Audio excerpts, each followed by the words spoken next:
नमस्कार बच्चों, मैं हूं Manoj Beniwal, government girls high school Chaharwala Sirsa से। और उम्मीद करता हूं कि महामारी के इस दौर में आप अपने घर पर अपने परिवार के साथ सुरक्षित होंगे। प्यारे बच्चों, कोरोना काल में भी आपकी पढ़ाई सुचारू रूप से चलती रहे, इसके लिए हरियाणा सरकार ने एजुसेट के माध्यम से पढ़ाई कराने का फैसला किया है। इसी क्रम में मैं आज आपको 8वीं कक्षा की भूगोल विषय की पुस्तक का अध्याय 1 संसाधन पढ़ाने वाला हूँ। हेलो बच्चों, good morning. Good morning mummy. Mummy, Rahul का कमरा कितना अच्छा है ना, और इसमें कितनी अच्छी अच्छी चीजें हैं, जैसे गिटार, लैपटॉप, किताबें, पेंटिंग। हाँ, ये चीज़ें मुझे बहुत पसंद हैं और ये चीज़ें मुझे बहुत काम आती हैं। बच्चों, जो चीजें हमें अच्छी लगती हैं या हमारे बहुत काम आती हैं, वो चीजें संसाधन कहलाती हैं। संसाधन? हाँ बच्चों, संसाधन जो चीज़ें हमारे काम आती हैं, जिनकी हमारे लिए कोई उपयोगिता होती है, वो सभी चीज़ें संसाधन कहलाती हैं। तो मम्मी, कुछ चीज़ें तो हमें मुफ्त में मिलती हैं, जैसे हवा है, पानी है, सुंदर दृश्य हैं। क्या वे भी संसाधन हैं? हाँ राहुल, वो सभी चीज़ें भी संसाधन हैं, क्योंकि वो चीज़ें हमें पसंद हैं और उनकी भी हमारे लिए उपयोगिता है। जैसी ठंडी हवा हमें बहुत अच्छी लगती है और फूलों की खुशबू भी हमें बहुत अच्छी लगती है, वो भी एक प्रकार का संसाधन होती है। मम्मी, काम तो मैं भी बहुत करती हूँ, तो क्या मैं भी एक संसाधन हूँ?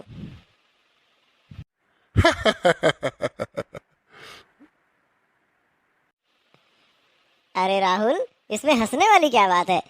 मिली और तुम मुझे बहुत अच्छे लगते हो और तुम मेरे लिए बहुत उपयोगी हो, इसलिए तुम भी क्या हो? संसाधन हो। चलो बच्चों, आपका नाश्ता तैयार है। चलो आप ब्रश करो और फिर नाश्ता करो, फिर तुम्हें स्कूल भी जाना है। बच्चों, चित्र में आपको एक पेड़ दिखाई दे रहा है और हम सभी जानते हैं कि पेड़ों का हमारे जीवन में बहुत अधिक महत्व होता है। पेड़ हमारे लिए कितने उपयोगी हैं, ये आप सभी को भली भांति पता है। इसके अलावा किताबें भी हमारे जीवन में बहुत महत्व रखती हैं और ये बहुत मूल्यवान होती हैं, या हम कहें कि इनकी उपयोगिता हमारे लिए स्कूल का जो महत्व है वो विद्यार्थियों से ज़्यादा कौन जानता है। एक मनुष्य के जीवन को सुखी समृद्ध बनाने में स्कूल की जो भूमिका होती है उसको कोई नहीं नकार सकता।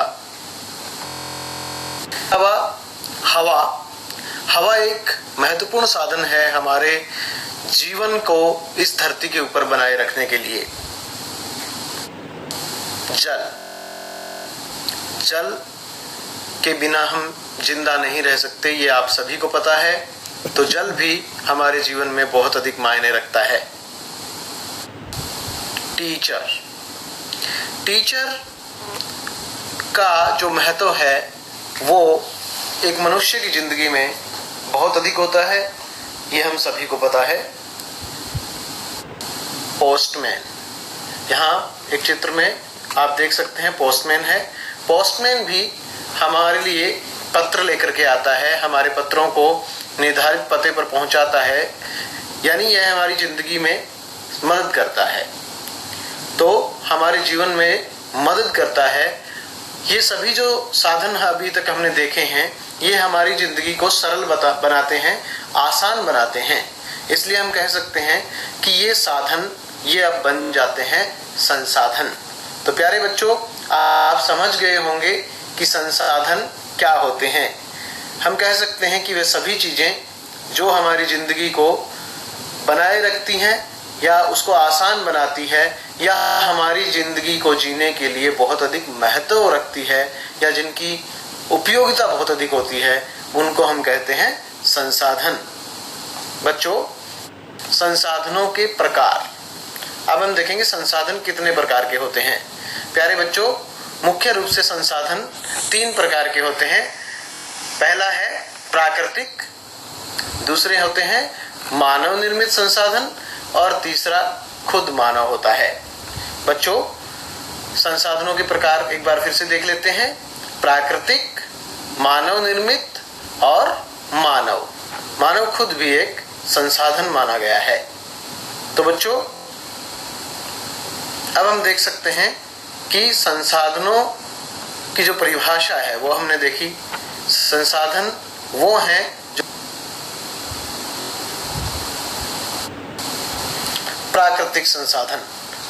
अब हम पढ़ेंगे प्राकृतिक संसाधनों के बारे में।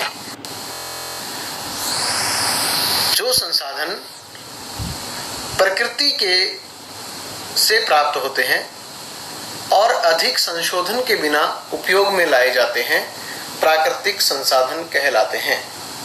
उदाहरण के लिए जैसे जल है। जल हमें किससे प्राप्त होता है? प्रकृति से प्राप्त होता है। हवा भी हमें किससे प्राप्त होती है? प्रकृति से प्राप्त होती है। यानी प्रकृति के द्वारा दिए गए वो उपहार जो हमारे जीवन को आसान बनाते हैं और जिनका हमारे जीवन में बहुत अधिक महत्व होता है, वो कहलाते हैं प्राकृतिक संसाधन। यहाँ पर आप जल देख रहे हैं। जल, इस नदी को किसी ने नहीं बनाया, इसको भगवान ने या प्रकृति ने बनाया है, इसलिए हम कह सकते हैं कि यह एक प्राकृतिक संसाधन है। मिट्टी भी एक प्राकृतिक संसाधन है क्योंकि ये हमें दी गई है प्रकृति के द्वारा। अब प्राकृतिक संसाधनों को कितने भागों में बांटा जा सकता है? प्राकृतिक संसाधनों को विस्तृत रूप से नवीकरणीय और अनवीकरणीय संसाधनों में विभाजित किया जा सकता है। अब हम जानेंगे कि नवीकरणीय और अनवीकरणीय क्या होते हैं। प्यारे बच्चों, यहाँ चित्र में आप देख सकते हैं इस तरह की प्लेटें आजकल बहुत सारे घरों में, बहुत सारे स्कूलों में लगी हुई है और इनको कहते हैं सोलर प्लेट्स। ये क्या करते हैं? सूर्य की जो रोशनी है उससे विद्युत ऊर्जा उत्पन्न करती हैं। एक बहुत ही अच्छा साधन है, एक संसाधन है, क्योंकि इससे ना तो प्रदूषण होता है और कभी ये खत्म नहीं होती, क्योंकि जब तक धरती रहेगी सूर्य भी रहेगा और सूर्य की रोशनी भी रहेगी। इसलिए हम कह सकते हैं कि यह एक संसाधन है। पवन ऊर्जा। इसी प्रकार प्रकृति हवा चलाती है, या प्रकृति ने हमें एक और मूल्यवान उपहार दिया है जिसका नाम है हवा। और हवाओं से जब ये पवन चक्कियां घूमती हैं तो इनसे टरबाइन घूमती है और विद्युत ऊर्जा पैदा होती है। इस प्रकार हम पवन ऊर्जा को विद्युत ऊर्जा में या यांत्रिक ऊर्जा में बदल सकते हैं और हमारे जीवन को आसान बना सकते हैं। इससे भी कोई प्रदूषण नहीं होता और ना ही ये कभी समाप्त होता है। तो प्यारे बच्चों, इस तरह के संसाधन जो ना तो कभी खत्म हो उपयोग करने से और ना ही जिनसे पर्यावरण को कोई हानि हो, कहलाते हैं नवीकरणीय संसाधन। एक बार फिर से पढ़ लेते हैं। नवीकरणीय संसाधन वे संसाधन हैं जो शीघ्रता से नवीकृत अथवा पुनः पूरित हो जाते हैं। इनमें से कुछ असीमित हैं और उन पर मानवीय क्रियाओं का प्रभाव नहीं होता, जैसे सौर और पवन ऊर्जा। प्यारे बच्चों, नवीकरणीय संसाधन जो शीघ्रता से नवीकृत यानी एक बार उपयोग करने के बाद दोबारा से नवीकृत हो जाते हैं, दोबारा से उपयोग में लाने के योग्य हो जाते हैं, अथवा पुनः पूरित का मतलब होता है कि दोबारा उनकी भरपाई हो जाती है। तो ये होते हैं नवीकरणीय संसाधन। अब इस चित्र में आप क्या देख रहे हैं? ये खदान का चित्र है। कोयले की खदान है जहां से कोयला निकाला जा रहा है। और प्यारे बच्चों, आप सभी को अंदाजा लग गया होगा कि अगर हम इसी तरह से खनन करते रहे, कोयले का खनन करते रहे, तो यह महत्वपूर्ण प्राकृतिक संसाधन एक दिन विलुप्त हो जाएगा। इसी प्रकार पेट्रोलियम के बारे में आप क्या सोचते हैं? क्या पेट्रोलियम अगर हम इसी तरह अंधाधुंध इसका प्रयोग करते रहे तो क्या यह धरती पर हमेशा के लिए रहेगा? नहीं बच्चों, क्योंकि इसके भंडार जो हैं वो सीमित हैं। केवल कुछ देशों में यह पाया जाता है और इसके भंडार सीमित हैं, इसलिए इसका बहुत सावधानी से उपयोग करना पड़ेगा। और यह समाप्य संसाधन है। समाप्य संसाधन समाप्य है तो इसके बारे में भी हम देखेंगे। समाप्य संसाधनों को आता है। एक और चित्र आपको दिखाई दे रहा है। घरों में यूज होने वाला, प्रयोग होने वाला गैस सिलेंडर। इसमें जो गैस होती है वह भी खनन के द्वारा निकाली जाती है और सीमित मात्रा में इसके भंडार पृथ्वी के निचले हिस्से में स्थित हैं। तो अगर हम इसका अंधाधुंध प्रयोग करते हैं तो यह महत्वपूर्ण संसाधन भी विलुप्त हो सकता है। तो ये समाप्य संसाधन क्या कहलाते हैं बच्चों? ये संसाधन कहलाते हैं अनवीकरणीय संसाधन। परिभाषा देख लेते हैं। अनवीकरणीय संसाधन वे संसाधन हैं जिनका भंडार सीमित है। भंडार के एक बार समाप्त होने के बाद उनके नवीकृत अथवा पुनः पूरित होने में हजारों वर्ष लग सकते हैं। यह अवधि मानव जीवन की अवधि से बहुत अधिक है। इस प्रकार के संसाधन अनवीकरणीय कहलाते हैं। कोयला, पेट्रोलियम तथा प्राकृतिक गैस इसके कुछ उदाहरण हैं। तो अनवीकरणीय संसाधन वे संसाधन हैं जिनका भंडार जो है वो सीमित होता है। अब प्राकृतिक संसाधनों का वितरण कहां-कहां पर कैसे प्रभावित होता है वो देख लेते हैं। तो प्राकृतिक संसाधनों का जो वितरण है उस पर तीन भौतिक कारकों का प्रभाव पड़ता है। ये हैं भूभाग, जलवायु और ऊंचाई। पृथ्वी पर इन कारकों में विभिन्नता होने के कारण संसाधनों का वितरण असमान है।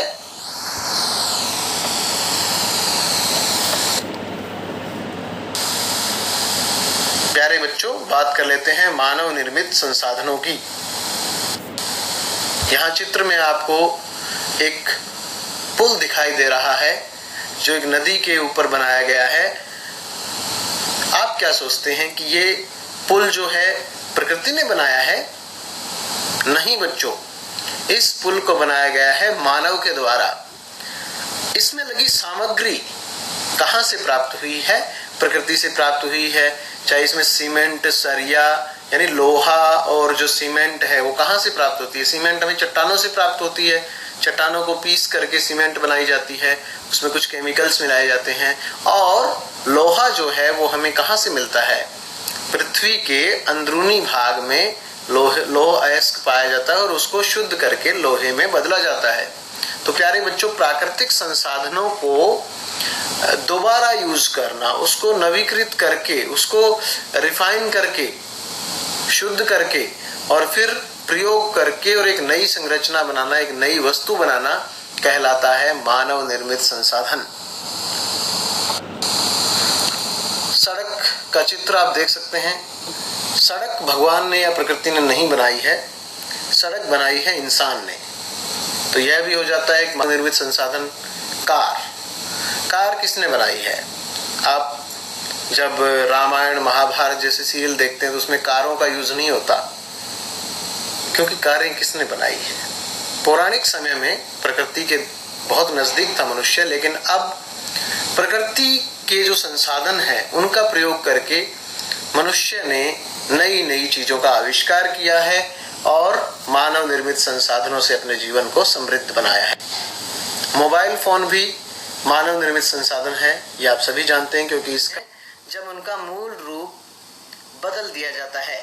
जैसे लौह अयस्क उस समय तक संसाधन नहीं था जब तक लोगों ने उससे लोहा बनाना नहीं सीखा था। तब तक इसका कोई प्रयोग नहीं था, ये यूजलेस था, बेकार था, क्योंकि इसके प्रयोग के बारे में लोग नहीं जानते थे, उससे लोहा नहीं बनाया गया था। फिर मनुष्य ने धीरे धीरे प्रगति की और लौह अयस्क से जो एक प्राकृतिक संसाधन था और उससे लोहा जब हमने बना लिया तो प्राकृतिक संसाधनों को मानव निर्मित संसाधनों में बदल दिया गया। उससे लोहा बनाना नहीं सीखा था। लोग प्राकृतिक संसाधनों का उपयोग पुल, सड़क, मशीन और वाहन बनाने में करते हैं। जो मानव निर्मित संसाधन के नाम से जाने जाते हैं। इसी तरह प्रौद्योगिकी यानी टेक्नोलॉजी भी एक मानव निर्मित संसाधन है। आज जिस प्रौद्योगिकी यानी टेक्नोलॉजी का यूज करके हम और आप पढ़ाई कर रहे हैं, हम पढ़ा रहे हैं, आप पढ़ रहे हैं, वो भी एक टेक्नोलॉजी है और वह भी एक मानव निर्मित संसाधन है। तो प्यारे बच्चों, मानव निर्मित संसाधन वे संसाधन हैं जिनका निर्माण प्राकृतिक संसाधनों का उपयोग करके मनुष्य द्वारा बनाया गया है। पौराणिक समय में, प्राचीन काल में आप देख सकते हैं कि मनुष्य का जो विकास क्रम है उसको इस चित्र में दिखाया गया है, किस तरह से मनुष्य ने चलना सीखा। और उसके बाद एक आधुनिक मनुष्य का चित्र आप देख रहे हैं, ऊंची ऊंची बिल्डिंग्स, पैंट कोट और ब्रीफ केस लेकर के बिजनेसमैन दिखाई दे रहा है। और प्राचीन काल के मनुष्य से कितना बदल गया है आज का मनुष्य। ये किसके दम पर हुआ है, किस कारण से ये संभव हो सका है? प्यारे बच्चों, मनुष्य ने के दिमाग ने, उसका बौद्धिक विकास जब हुआ तो उसने प्राकृतिक संसाधनों का प्रयोग करके अपने जीवन को आसान बनाने के लिए उनको बदल दिया मानव निर्मित संसाधनों में। और जो बिल्डिंग्स और ब्रीफ केस और ये जो कपड़ों का आविष्कार है, ये देख रहे हैं आप, ये सभी मानव निर्मित संसाधन हैं। तो क्या मानव भी संसाधन बन जाता है? देखते हैं। यहाँ पर आप देखिए, ये सभी प्रोफेशनल्स हैं, यानी ये सभी कामगार हैं, यानी जो काम करने वाले हैं। जैसे कि आप डॉक्टर देख सकते हैं, इसमें वकील भी है, विद्यार्थी भी है, इंजीनियर भी है। तो मानव, जब हम बीमार होते हैं तो किसके पास जाते हैं? डॉक्टर के पास। हमारी मदद किसने की? डॉक्टर ने। जब हमें ज्ञान की आवश्यकता होती है तो हम किसके पास जाते हैं? टीचर के पास। तो टीचर ने भी हमें हमारी आवश्यकताओं की पूर्ति की है। इसी प्रकार वकील है, इंजीनियर है, और जो एयर होस्टेस है, पोस्टमैन है, पीएन है, और जो हमारे चौकीदार हैं, वो सभी के सभी संसाधन बन जाते हैं, क्योंकि ये जीवन को आसान बनाने में सहायता करते हैं। प्यारे बच्चों, कब कर सकते हैं? जब उनके पास ज्ञान हो, कौशल हो और प्रौद्योगिकी उपलब्ध हो। इसलिए मनुष्य एक विशिष्ट प्रकार का संसाधन है और जो लोग हैं वो हैं मानव संसाधन। बच्चों, मानव संसाधन का अर्थ आप भली भांति सीख गए होंगे। यानी और अधिक संसाधन बनाने के लिए प्रकृति का सबसे अच्छा उपयोग करना होता है, और उसके लिए हमारे पास क्या होना चाहिए? ज्ञान होना चाहिए, कौशल होना चाहिए, और उसको करने के लिए टेक्नोलॉजी यानी प्रौद्योगिकी भी उपलब्ध होनी चाहिए। इसलिए लोगों को मानव संसाधन कहा जाता है। संसाधन संरक्षण के बारे में अब हम पढ़ेंगे।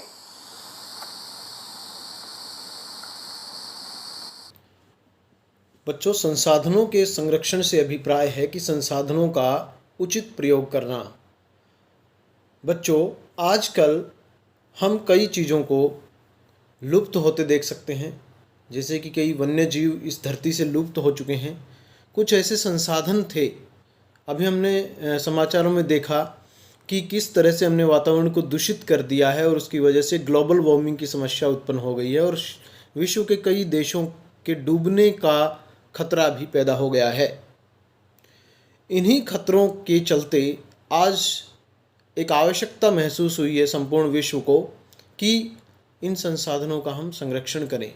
प्रकृति ने हमें जो मूल्यवान उपहार दिए हैं, हम इनको संरक्षित करें, हम उनका ऐसा उपयोग करें कि आने वाली जो पीढ़ियां हैं वो भी इनका उपयोग कर सकें। या फिर हम एक ऐसी टेक्नोलॉजी विकसित करें, एक ऐसी तकनीक लेकर के आएँ कि हम ज़्यादा से ज़्यादा नवीकरणीय संसाधनों का उपयोग करें और अनवीकरणीय संसाधनों की बजाय हम प्राथमिकता दें नवीकरणीय संसाधनों के प्रयोग की। तो इस तरह का जो विकास होता है, जिसमें सोचा जाता है कि आने वाली पीढ़ियों के बारे में सोचा जाता है, और अगर मैं परिभाषा की बात करूं तो प्रकृति के द्वारा दिए गए संसाधनों का इस प्रकार से प्रयोग करना कि हम उनसे अपनी आवश्यकताओं को पूरा करने के साथ साथ भावी पीढ़ी यानी जो आने वाली पीढ़ियां हैं उनका भी ध्यान रख सकें, उनकी भी आवश्यकताओं की पूर्ति कर सकें। प्यारे बच्चों, इसको कहा जाता है सतत पोषणीय विकास। और आज के समय में यह बहुत महत्वपूर्ण है कि हम प्राकृतिक संसाधनों का बहुत ही उचित तरीके